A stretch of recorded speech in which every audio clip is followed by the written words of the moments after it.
नमस्कार बच्चों, मैं आज द्वितीय कहानी श्मशान के बारे में कहना चाहती हूँ। बच्चों, इस कहानी का लेखक है मनु भंडारी। मनु भंडारी जी ने लेखिका मनु भंडारी जी ने आपसे क्या कहना चाहती है कि मनुष्य दूसरों से कितना प्यार करता है, उसी के अलावा उन्होंने अपने आप को ज़्यादा प्यार करते हैं। इसी के विषय पर मनु भंडारी ने इस कहानी को लिखा हुआ है।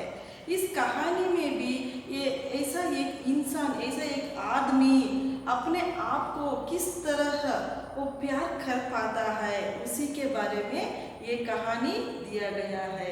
कहानी का शुरुआत इस प्रकार है। रात के 10 बजे होंगे। स्मशान के एक ओर डोम ने बेफिक्री से खाट बिछाते हुए कबीर के दोहे की ऊंची थान छेड़ दी। उन्होंने इस स्मशान में रहने वाले एक व्यक्ति ने कबीर के दोहे को पढ़ एक गाना को सुना रहा है। कहाँ? स्मशान में। अब 10 बजे होगा था समय। उस स्मशान में 10 बजे के समय में वो कौन सी पंक्तियां को वो गा रहा है कि जे ही गट प्रेम ना संचरई और सोई घट जान मसान। इस पंक्तियों का अर्थ है जिस व्यक्ति के मन में, जीवों के हृदय में प्रेम नहीं होता है, वो स्मशान के समान होता है। इस पंक्ति का, कबीर दोहे का इस पंक्तियों का अर्थ है किसी इंसान जीव के हृदयों में दूसरों के बारे में प्रेम नहीं होता है, वो व्यक्ति स्मशान के समान है। और अगले प्यारा में स्मशान का दिल बरहाया, ये कहकर उसका मन बहुत रोदना होती है, चिंता होती है, दुख होती है। और एक सर्द आह भरकर उसने पहलू में खड़ी पहाड़ी से कहा। उनके बाजू में, स्मशान के बाजू में एक पहाड़ी रहता था। पहाड़ का मतलब एक माउंटेन रहता था। मैं इंसान को जितना प्यार करता हूँ, वो स्मशान तो माउंटेन के साथ कह रहा है कि मैं इंसानों को कितना प्यार करता हूँ, मैं दूसरे आदमियों को कितना प्यार करता हूँ, उतनी ही घृणा उससे पाता हूँ। लेकिन उनकी तरफ से, इंसानों के तरफ से, दुनिया के तरफ से मैं उनसे घृणा अधिक से अधिक पा रहा हूँ। सभी मनुष्य यही चाहते हैं कि कभी उन्हें मेरा मुंह ना देखना पड़ता है। हर एक इंसान ने भी मेरा मुंह देखने को भी वो इनकार करता है, पर वास्तव में मैंने इतना बुरा नहीं हूँ, मैं देखने में इतना तो बुरा नहीं हूँ। लेकिन संसार में मनुष्य को एक दिन के लिए भी स्थान नहीं रह जाता है। वो मर जाने के बाद, वो जीव त्याग करने के बाद इस संसार, इस दुनिया में एक दिन भी वो रखने को नहीं होता है। लेकिन मैंने उसे अपनी गोद में स्थान देता हूँ। मेरी स्मशान कहते हैं, लेकिन मैंने उस लाशों को, उस व्यक्तियों को, जीवों को मैंने मेरे गोद में उसका स्थान दे रहा हूँ। और चाहे कोई अमीर या गरीब या वृद्ध या बालक, ऐसे सबको समान सृष्टि में देखता हूँ। मेरे मन में तो यह गरीब है, ये अमीर है, ये वृद्ध है, ये नौजवान है, ऐसा भेदभाव मैंने नहीं करता हूँ। और पर इससे क्या होता है, मेरे पास वह प्रेम नहीं जो मनुष्य की सबसे बड़ी निधि है। मेरे दिल में मोहब्बत का वह चिराग रोशनी नहीं होता है, और जिसके बल पर मैं उसके दिल में अपने दिल थोड़ा सा स्थान बना सकता हूँ। नहीं जानता खुदा ने मेरे साथ ऐसी बेइंसाफी का सलूक क्यों किया है। तो स्मशान तो पहाड़ी से वो अपना मन में रहने वाले दुखों को ऐसे कह रही है, लेकिन भगवान ने मुझे ऐसा स्थिति को कैसे सृष्टि तो किया है, इसी से मैं बहुत दुखी हूँ। ऐसा स्मशान ने पहाड़ी से कह रहा है। शहर और स्मशान के बीच कड़ी पहाड़ी मुस्कुरा दी। ये दोनों के बीच, दोनों तो एक तरफ तो शहर है, एक टाउन है, एक सिटी है, और दूसरी तरफ एक स्मशान है। वो दोनों के बीच में एक पहाड़ी है। इनका बात, स्मशान का बात सुनकर पहाड़ी को हंसी आया। उसी के यह व्यंग्यात्मक मुस्कुराहट स्मशान के हृदय में चुभ गई। ऐसा मुस्कुराहट को देखकर वो स्मशान को हृदय में चुभने जैसे क्रोध आता है। उसने पूछा, किसने? स्मशान ने पूछता है, क्या तुम्हारी कभी यह इच्छा नहीं होती थी कि तुम्हारे पास भी इंसान की तरह प्रेम भरा दिल होता है? क्या तुम्हारे मन में भी ऐसा हो रहा है जिसमें अपने प्रिय के लिए मर मिटने की तमन्ना मचलती रहती है? ऐसा पूरे स्मशान को माउंटेन के साथ कह रहा है। और कभी कभी दूर से हवाएं आती है और लैला मजनू में तड़पना जा रहा हूँ। इस तरह इसके मन में, स्मशान के मन में अपनी इच्छा को वो कह रही है। किससे? वो माउंटेन से, पहाड़ी से। और लैला मजनू होता है और लैला के वियोग में अपने को कुर्बान करता है। प्रिय की प्रतीक्षा में राह में पलकों के फावड़े बिछाकर बैठ रहता है। और सावन की उठी घटनाओं से मन की ऊब उठती है। और बसंत की सरमई सांझों में भी मेरा मन तड़प बनकर रह जाती है। प्रिय का जीवन ही मेरा जीवन होता है और उसकी मौत मेरी मौत। पर क्या करूं? ईश्वर ने मुझे स्मशान बनाया है जिसके हृदय में प्रेम नहीं, स्निग्धता नहीं, सरसता नहीं, केवल धू धू करती आग की लपटे हैं। स्मशान तो अपनी मन में रहने दुखों को पहाड़ी से कह रहा है। क्या कह रहा है कि मैं भी एक लैला मजनू जैसे, एक प्रकृति जैसे ऐसा उल्लास से रहने को मेरा मन भी इच्छा है, लेकिन भगवान ने, ईश्वर ने मुझे एक स्मशान के रूप में बना दिया है। इसीलिए मेरा मन के अंदर शीतलता नहीं है, केवल आगों की दूर का कणों भी मेरे पास रहता है। और एक आंख से स्मशान को और दूसरी आंख से शहर को, और उसमें बसे इंसानों को देखने वाली पहाड़ी ने पूछा, बड़ी तमन्ना है इंसान बनने की। वो पहाड़ी एक तरफ शहर को और एक तरफ स्मशान को देखकर वो स्मशान से कहता है कि तुम इंसान बनने को बहुत इच्छा है तुमको? स्मशान ने कहा, तमन्ना, वो मेरा इच्छा तो मनुष्य के पास जैसा प्रेममय हृदय है। वो स्मशान कहता है जो इंसानों के मन में कितना स्नेह से, कितना प्रेम से भरा हुआ दिल रहता है, लेकिन हमारे पास वो दिल तो नहीं रहता है। जो पाने के लिए, वो इस प्रेम को पाने के लिए मैंने अपने जैसे सब जीवन भी कुर्बान कर सकता हूँ। वो मनुष्य के जीवन पाने के लिए मैं कुछ भी कर सकता हूँ। पहाड़ी मुस्कुरा दी। वो ये बातों को सुनकर, स्मशानी के बातों को सुनकर पहाड़ी फिर भी मुस्कुराता है। इतने में ही किसी के करुणा क्रंदन स्मशान के शुष्क हृदय के दहला दिया। इतने में वो दोनों में चर्चा करने समय, दोनों में कहे तो कौन, यहाँ पहाड़ी और स्मशान दोनों में भी बातचीत करने समय एक रोने का, करुणा क्रंदन का आवाज आ रहा है। कहाँ से? वो स्मशान की तरफ से।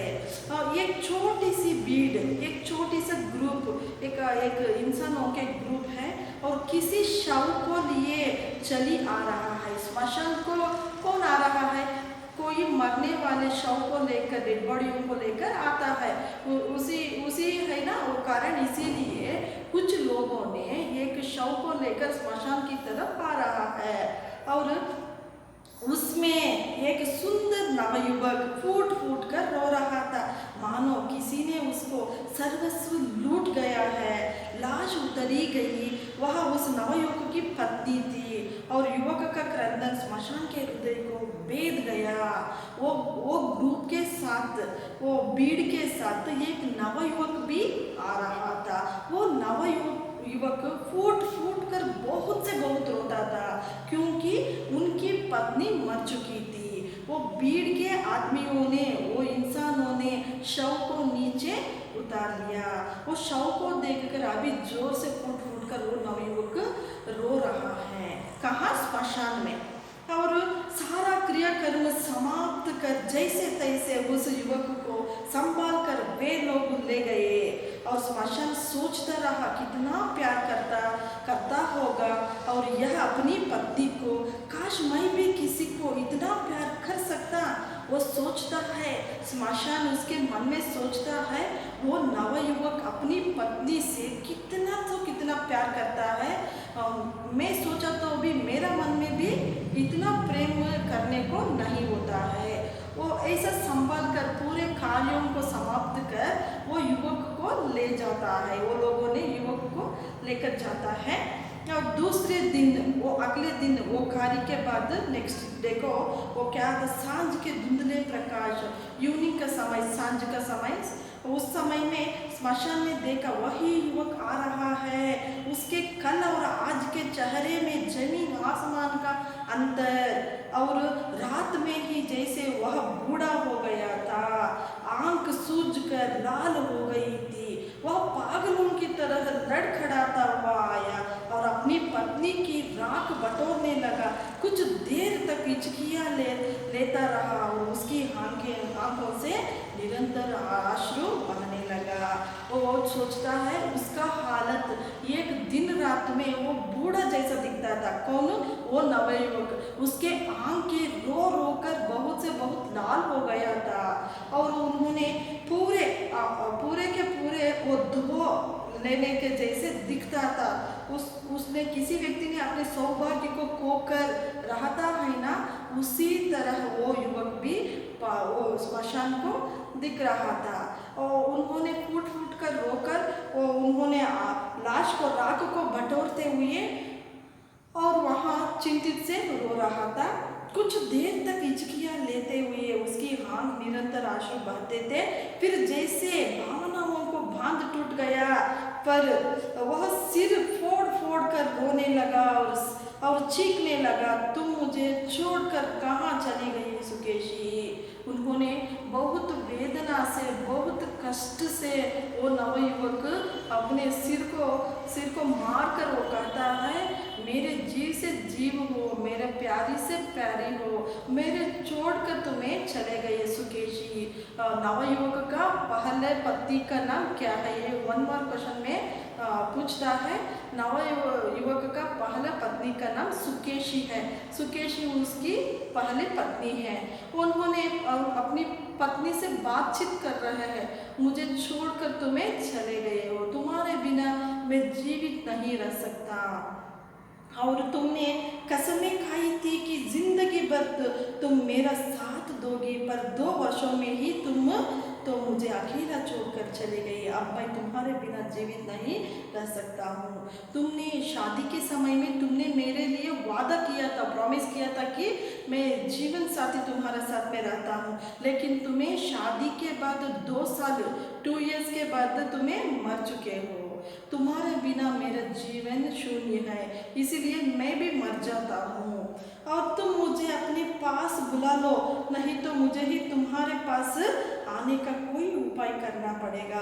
वो रिक्वेस्ट करता है कि अपनी पत्नी से, तुम्हारे पास में आने का कोई रास्ता है तो बताओ, मैं नहीं जीवित रहता हूँ, और नहीं तो मेरे जीवन का कोई अर्थ नहीं, कोई सार नहीं, कोई रस नहीं।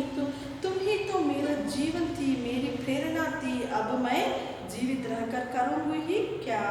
मुझे अपने पास बुला लो, मैं तुम्हारे बिना नहीं रह सकता, नहीं किसी तरह भी नहीं रह सकता। इसी प्रकार वह विलाप करके रोता रहा, सिर फोड़ता और मुँह स्मशान अपनी सूखी पतराई आंखों से इस दृश्य को देखता रहा। इंसान बनने की, प्रेम करने की और अपने प्रिय के वियोग में इस नवयुवक की भांति मर मिटने की तमन्ना और अधिक जोर पकड़ती रही। वह यही सोचता रहा, काश मैं भी किसी को एक इसी तरह दिलो जान से प्यार कर सकता। उसके पहलू में कड़ी पहाड़ी मुस्कुराती रही। वो अपने पत्नी को, अपनी बीवी पत्नी को तारीफ करते हुए, तुम्हारा बिना मैं नहीं रह सकता, मेरा प्रेरणा तुम हो, मेरा हर एक विषय तुम पर आधारित है, ऐसा फूट फूट कर रोने को देखकर स्मशान को दिल बरहाया। वो स्मशान सोचता है इतना ऐसा तो प्यार है, ऐसा तो इंसानों ने प्यार करता है, ऐसा सोचता है। इस दृश्य को देखकर पहाड़ी में हंसता है, मुस्कुराता है। दो रो रो धोकर वह व्यक्ति तो चला गया। वहाँ से रो रो कर वो व्यक्ति नवयुवक स्मशान से चले जाता है। और पर स्मशान के हृदय को उसके आंसू गर्म सलाखों की तरह दग्ध करते हैं। उसने पहाड़ी से कहा, इस व्यक्ति की व्यथा ने मेरे हृदय को मत डाला। वो पहाड़ी से कहता है स्मशान, वो व्यक्ति का दुख मेरे आंखों से देखने नहीं हो रहा है। और तो यहाँ रोज ही ऐसे कितने ही व्यक्ति आते हैं, पर जाने क्यों इसके दुख में, इसकी वेदना में ऐसा क्या था जो मैं कभी नहीं भूल सकूंगा। वो कहता है कितने तो कितने आदमी आते हैं, कितने लाशों को हमारे गोद में रखकर जाते हैं, लेकिन ये युवक का क्रंदन मुझे भूल नहीं सकता है। तुम देखना अब यह जीवित नहीं रहेगा। एक दिन में ही अपना प्रेयसी के वियोग में जिनके शरीर को आधा बना डाला है, वह भला कितने दिन इस प्रकार जीवित रह सकेंगे। और अवश्य ही रो रो कर प्राण दे देगा। और मैं भी चाहता हूँ कि वह मेरी गोद में आ जाए और मैं दोनों को हमेशा के लिए मिला दूँ। उस स्मशान पहाड़ी से कहते हैं, वो व्यक्ति 2 दिनों में से कितना आधा के आधा शरीर उस शरीर से चला गया है, लेकिन वो व्यक्ति बहुत दिनों तक जीवित नहीं रहता है। वो भी कुछ दिनों में मर जाता है। मर जाने के बाद मैंने उस प्रेयसी के साथ उसे मिलाऊंगा, ऐसा स्मशान तो पहाड़ी से कह रहा है। और सारे दिन वह युवक के शव की प्रतीक्षा करता रहा। ऐसा कहकर स्मशान ने पूरे के पूरे दिन को वो इंतजार कर रहा था। किसके लिए? वो नवयुवक का शव के लिए। वो मर जाता है, उस शव को मेरे पास लेकर आता है, ऐसा इंतजार में स्मशान था। और पर शव ना आया। आसमान में जब सांझ का धुंधला छाने लगा तो वह युवक आया और वैसे ही पागलों की तरह प्रलाप करता रहा। 3-4 दिन तक यह क्रम बना रहा। फिर युवक का आना भी बंद हो गया, पर स्मशान उसे ना भूल सका।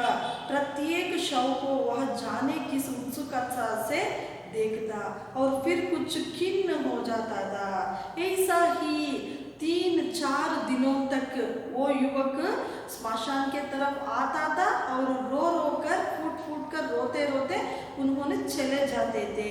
वो ऐसा ही स्मशान को भी बहुत इंटरेस्ट थे कि कोई शव को लेकर आए तो, कोई डेड बॉडी को लेकर आए तो वो नवयुवक का उसको याद आ जाता था। ऐसा तरह ही इसका मन में, स्मशान का मन में वो युवक का इंतजार कर रहा था। अब एक दिन उसने पहाड़ी से पूछा, तुम्हें तो शहर का कोना कोना दिखाई देता है, बता सकती हो उस युवक का क्या हाल है? पहाड़ी ने मुस्कुराते हुए कहा, नहीं। वो स्मशान को अपने मन में रहने को नहीं हुआ। वो पहाड़ी से कहता है, और देखो तुमको शहर के कोना कोना को तुम देख सकते हो। वो युवक का, वो नवयुवक का हालत कैसा है, तुम तो मुझे बताओ। ये बात सुनकर पहाड़ी को हंस आया। वो हंस कर मैं नहीं करूँगा, मैं नहीं बोलूँगा, इस तरह वो उत्तर देता है। स्मशान ने कहा, मेरा अंतःकरण रह रह कर कह रहा है कि अवश्य ही उसने आत्महत्या कर ली होगी। वह शायद नदी में डूब गया होगा, और या किसी ऐसी ही उपाय से उसने अपना अंत कर लिया होगा कि मैं उसकी लाश को भी नहीं पा सका। मेरी कितनी तमन्ना थी कि मैं उसे उसकी प्रिय के पास पहुंचा देना। वो पहाड़ी कहता है, नहीं नहीं, मेरा अंतरंग तो कहता है कि वो कहाँ नदी में डूब गया है, वो वो उसके घर में सुसाइड करके मर गया है, लेकिन शव लाने को नहीं हुआ है। मेरे मन में ऐसा सोच रहा है कर को स्मशान ने पहाड़ी से कहता है। पहाड़ी ने पूछा, तुम्हें विश्वास है कि वह मर गया होगा? पहाड़ी पूछता है, तुम्हें कॉन्फिडेंस से बोलता हो वो व्यक्ति मर गया है। स्मशान की झूठा, तुम तो बिल्कुल ही पत्थर हो। जिसके हृदय को प्रेम की पीर ने भेद दिया हो वह कभी जीवित नहीं रह सकता है। वो तो कहता है स्मशान, तुम तो पत्थर हो, तुम पहाड़ी है ना, तुमके मन भी पत्थर जैसा हो। तो पहाड़ी में बहुत से बहुत स्टोन्स रहते हैं ना, इसीलिए स्मशान ने तुम एक स्टोन हो, तुम्हारा मन में ऐसा प्रेम का विचार नहीं रहता है। उसको बहुत से बहुत प्यार करते हुए तो एक उनका पत्नी वो मर जाने के बाद वो युवक भी मर गए होंगे। दिन आए और चले, अपने अंचल में इंसानों को, अपने प्रेमियों को वियोग में आंसू बहाते देख स्मशान का मन इंसान के प्रति और अधिक श्रद्धालु होता गया। और यह एक क्रम सा हो गया कि स्मशान इंसान के अलौकिक गुण गाया करता था और पहाड़ी मुस्कुराया करता था। ऐसा ही हर एक दिनों में भी हर एक शवों को लेकर हर एक व्यक्तियों में भी रो रो कर वहाँ से चला जाता था। ये सभी दृश्यों को देखकर वो स्मशान को मन में करुणा से भर आती थी। ये करुणा को देखकर पहाड़ी मुस्कुराते थे। इसी प्रकार 3 वर्ष बीत गए। सुकेशी मरने के बाद वो युवक 3 वर्ष ऐसा ही लग गया। 3 वर्ष की लंबी अवधि भी स्मशान के मन में उस सुंदर युवक की व्यथा को ना पहुंच सकी। ऐसा ही दिन घटते घटते 3 साल हो गया है। 3 years इज कंप्लीटेड। बाद में वो स्मशान के मन में वो नव युवक का भी इंतजार था। वो नव युवक का बारे में सुनने का इंतजार था। वह अक्सर उसकी बात करता, उसके उन आंसुओं की बात करता जो उसने अपनी प्रेयसी के वियोग में बहाए थे। उसके उस अनुपम प्रेम की बात करता जिसने उसे अवश्य ही आत्महत्या के लिए बाध्य कर दिया होगा। उसके उस करुणा विलाप की बात करता जो आज भी उसके हृदय में मते ढाल रहा था। वो अन्य प्रकारों की उन्होंने अपने प्राण को त्याग दिया होगा।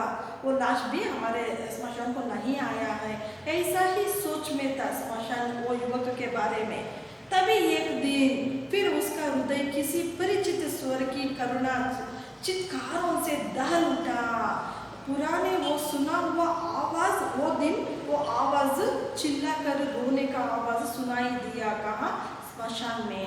और उसने देखा वही सुंदर युवक एक छोटी सी भीड़ के साथ किसी शव को लिए आ रहा था। वो देखने में, स्मशान देखने में वो पुराने आए हुए वो नव युवक वो एक शव के साथ वो एक भीड़ में आ रहा है। कहाँ? स्मशान के ओर आ रहा है। और स्मशान ने सोचा वह अभी जीवित है। अब इस अभागे पर ईश्वर ने कौन सा दुख डाला है? वो व्यक्ति, वो नवयुवक व्यक्ति अभी जिंदा है। वो उस व्यक्ति को कौन सी दुर्भाग्य आ गया है, कौन सी दुख आया है, ऐसा देखकर इंतजार करते थे कौन? स्मशान। वहाँ पर वहाँ जो बीत चीत हो रही थी उससे यह समझने में देर ना लगी कि यह भी उसकी पत्नी ही थी।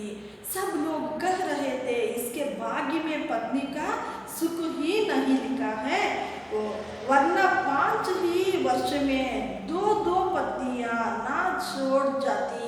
अभी बेचारे की उम्र ही क्या है। उनके भीड़ में आने वाले लोगों ने, उनके ग्रुप में, वो युवक के ग्रुप में आने वाले लोगों ने ऐसा बातचीत करते हैं कि वो युवक का उम्र, वो युवक का एज तो बहुत कम है, लेकिन उनके शादी के बाद 5 साल के अंतर्गत अंदर में 2 पत्नियां मर गई है। ऐसा वो आने वाले भीड़ में रहने वाले व्यक्तियां वो नवयुवक के बारे में बातचीत कर रहे हैं। कहाँ? स्मशान में। आज भी युवक का क्रंदन अत्यंत करुणा था। आज भी उसकी चित्कारे हृदयों को दहला देने वाली थी।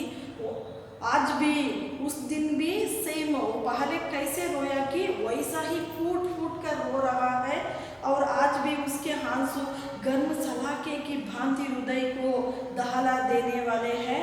और उसके पहले दिन के रूप में और आज के रूप में कोई विशेष अंतर नहीं था। जैसे तैसे धीरज बंधा कर वो पकड़ कर लोग उसे ले गए। वो पहले दिन ने पहले समय वो कैसे रोया था सुकेशी मरने के बाद, पहले पत्नी सुकेशी मरने के बाद वो कैसे रोया है और कैसे इसके बारे में बताया है, उसी तरह उसके सेकेंड पत्नी द्वितीय पत्नी मरने के बाद भी उन्होंने ऐसा ही फूट फूट कर रोता है। उसके पूरे वो काम करने के बाद वो लोग उसे लेकर जाता है। कहाँ? वो नवयुवक को स्मशान से लेकर बाहर चले जाता है। स्मशान के मन में वर्षों से मनुष्य के अलौकिक प्रेम की जो धारणा जमी हुई थी, वो स्मशान के मन में इंसानों के तरफ से वो बहुत उसको रेस्पेक्ट देते थे, उसको मन को चाहते थे। लेकिन उसके पहली बार हल्का सा धक्का लगा, उसके मन में कुछ बेचैन लगा, और संध्या समय वह युवक फिर आया और अपनी पत्नी की राख में लोट लोट कर विलाप करने लगा।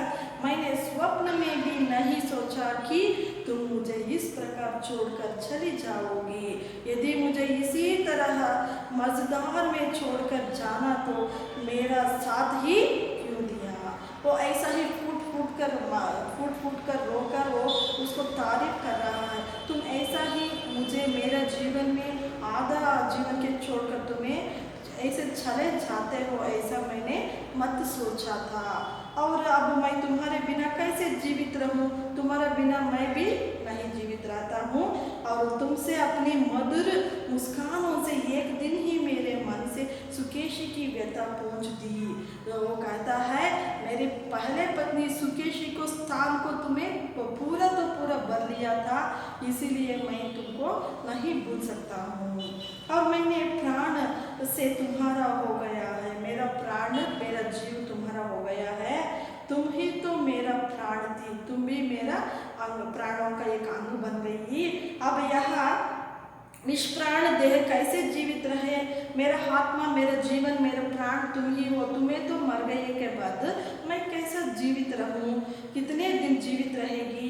मुझे अपने पास बुला लो, अब मैं इस संसार में नहीं रह सकूंगा। सुकेशी तो मेरी अनुगामिनी थी। अनुगामिनी का मतलब है आज्ञाकारिणी। वो क्या कहता है, उसको आज्ञा को पालन करने वाली को अनुगामिनी कहते हैं। और इसीलिए मुझे उसका अभाव नहीं खटका, पर तुम तो मेरी सहगामिनी हो। सहगामिनी का अर्थ है साथ चलने वाले, मेरे साथ पगों पर पग रखकर चलने वाली थी। हम 2 शरीर एक प्राण थे, हम दोनों भी एक शरीर 2 शरीर एक प्राण थे। जब प्राण ही चले गए तो शरीर का क्या प्रयोजन होता है। और इसी तरह वह रोज आता, घंटों विलाप करता और चला जाता था। उसी के आंसुओं में कुछ ऐसी शक्ति थी, उसके विलाप में कुछ ऐसी सिंचाई थी कि स्मशान के मन में पहले जो हल्की सी संदेह की रेखा उभर आई थी वह भी मिट गई। ये बातें सुनकर वो नवयुवक का वो रोने का रोदना सुनकर वो पहले उन्होंने क्या सोचा था कि वो उसके मन में आ गया। वो युवक भी बहुत अच्छे युवक है। और एक बार फिर स्मशान उसके शव की प्रतीक्षा करने लगी। वो क्या कहते हैं, उन्होंने पूरे विश्वास से वो मर जाता है, बिना अपनी पत्नी के बिना वो नहीं जीवित रहता है, वो भी मर जाकर मेरे गोद में आ जाता है। और अधिक दृढ़ विश्वास के साथ इस धक्के ने आवश्यक ही उसकी जीवित अंत कर दिया होगा। स्मशान बार बार मन में यह साध संजाए बैठ रहा था कि कब वह उस युवक और उस पत्नी को अपनी गोद में सदा के लिए मिला दे। ऐसा मिलाप जिसमें वियोग का भय ना हो, बिछुड़ने की आशंका ना हो, पर उसका शव ना आया, उसके हृदय की लालसा बनी रही। वो फिर भी सोचता है कौन स्मशान, वो पहले पत्नी से कितना प्यार करते थे, दूसरे पत्नी से भी उन्होंने बहुत प्यार करते थे। वो पत्नी के बिना वो नहीं रह पाता है। वो भी कुछ दिनों में वो व्यक्ति भी मर जाकर मेरे गोद में आ जाता है, तब मैंने उस पत्नियों के साथ में मिलाना चाहता हूँ। ऐसा स्मशान अपने मन में सोच रहा है। फिर वही टर्रा चल रहा, रोज ही ना जाने कितने शव जलते, मनुष्य रोते। स्मशान मनुष्य के अलौकिक प्रेम के गुण गाता और पहाड़ी मुस्कुराती। अंतर या तो केवल इतना कि स्मशान के स्वर में कुछ उतार आ गया था और पहाड़ी की मुस्कुराहट में व्यंग्य कुछ अधिक स्पष्ट और प्रकार हो गया था। ऐसा ही प्रतिदिन प्रति व्यक्तियाँ अपनी पति से मर जाने के बाद उनके साथ आते थे, वो भी रो रो कर चले जाते थे, उसी की तारीफ करके वो प्रेम के बारे में वो सोचते थे। ऐसा पूरे देखकर पहाड़ी तो मुस्कुराते थे, किसको? स्मशान को देखकर मुस्कुराते थे। 2 वर्ष भी नहीं बीत पाए होंगे कि स्मशान के कानों में फिर वही परिचित स्वर सुनाई पड़ा और उसके आश्चर्य का ठिकाना नहीं रहा जब उसने देखा कि वह युवक इस बार अपनी तीसरी पत्नी के शव को जलाने आया था। ऐसा ही 2 वर्ष हुआ था। पहले पत्नी के बाद 3 वर्ष के बाद उन्होंने आया था और यह 2 वर्ष के बाद आता है। वहाँ भी एक शव को लेकर वो युवक स्मशान को आता है। कौन? ये नवयुवक उसी का क्रंदन का आवाज सुन रहा था और उसने सोचा शायद बिना प्रेम के ही उसने मजबूरी में विवाह कर लिया हो, पर उस युवक का विलाप सुना तो वह भ्रम भी जाता रहा। आज भी उसका क्रंदन उतना ही करुणा था, आज भी उसकी चित्कार हृदय को दहला देने वाली थी, आज भी उसके आंसू गर्म सलाखों की भांति दर्द करने देने वाले थे। उसके पहले वाले रूप में और आज के रूप में कोई अंतर ना था। वो देखता है, वो ऑब्जर्व करता है स्मशान पहले पत्नी को किस तरह उन्होंने प्यार कर कर रोता था, उसी तरह दूसरी पत्नी को भी ऐसा प्यार कर को उसको मन भराया था। किसको? स्मशान के तीसरी पत्नी मरने के बाद भी पहले पत्नी को किस तरह उन्होंने फूट फूट कर रोता है, उसी तरह तीसरी पत्नी मर जाने के बाद भी उन्होंने फूट फूट कर रो रहा है। उसकी बात भी वही थी, केवल इतना अंतर था कि आज उसे अपनी तीसरी पत्नी ही सबसे अधिक गुणी दिखाई दे रही थी। वह दावा कर रहा था कि तीसरी पत्नी ने ही उसका सच्चा प्रेम था। पहली 2 स्त्रियों का प्रेम बचपना था, ना समझी थी। पहली उसकी अनुगामिनी थी, दूसरी सहगामिनी थी, तो तीसरी अग्रगामिनी थी। उसकी पथ प्रदर्शक थी, जिसके बिना वह एक कदम भी जीवित नहीं रह सकता। वही पुरानी बातें, वही विलाप, वही क्रंदन, मानो इसका भावना के साथ कोई संबंध ही नहीं हो। कंठस्थ पाठ की तरह वह उसे दुहारा रहा हो। वो स्मशान सोचता है पहली पत्नी और दूसरी पत्नी को क्या क्या कहा था, कैसे रोया था, उसी तरह वो तीसरी पत्नी को बात करके रो रहा है वो युवक। मनुष्य के अलौकिक प्रेम की जिस भावना को स्मशान अपने हृदय में बड़े यत्न से संजोए बैठा था, उसका वही हृदय उस हृदय दृश्य से पत्थर हो गया। ये सभी को देखकर स्मशान के हृदय भी पत्थर हो गया। वह हवाक विमूढ़ सा देखता रहा, उसकी दृष्टि पतराई हुई थी। उसमें एक प्रश्न साकार हो उठा था, उसके मन में एक क्वेश्चन को हुआ, कैसे कि पहाड़ी ने उसकी यह हालत देखी, उसको मन ही मन में भी प्रश्न क्रिएट हो रहा है। किसके मन में? स्मशान के मन में। ये पूरे को पहाड़ी देख रहा है और तरस खाकर बोली, सचमुच तुम मूर्ख हो। पहाड़ी कहते हैं स्मशान को, तुम्हें तो एक मूर्ख हो, इतना भी नहीं समझते कि जो इंसान प्रेम करता है वो इंसानों का, वो युवकों का प्रेम कितना होता है उतना भी तुम नहीं समझ पाओ। उसे जीवन भी कम प्यार नहीं, और वह प्रेम की स्मृति, कल्पना, ऐसा आध्यात्मिक भावनाओं पर ही जिंदा नहीं रहता।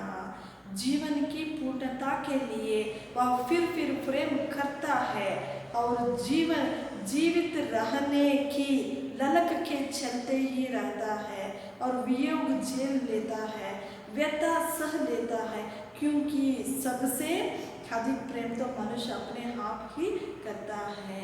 वो कहता है, वो पहाड़ी स्मशान को कहता है, तुम तो सचमुच मूर्ख हो।